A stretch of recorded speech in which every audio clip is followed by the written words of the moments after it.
3060 ekran kartımız PC'ye su dökülmüş.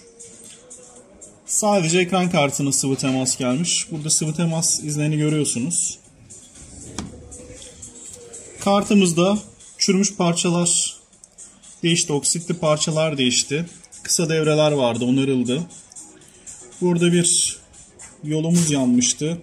O yol tekrar çekildi. Kartın bloğu da zaten çok pis durumda.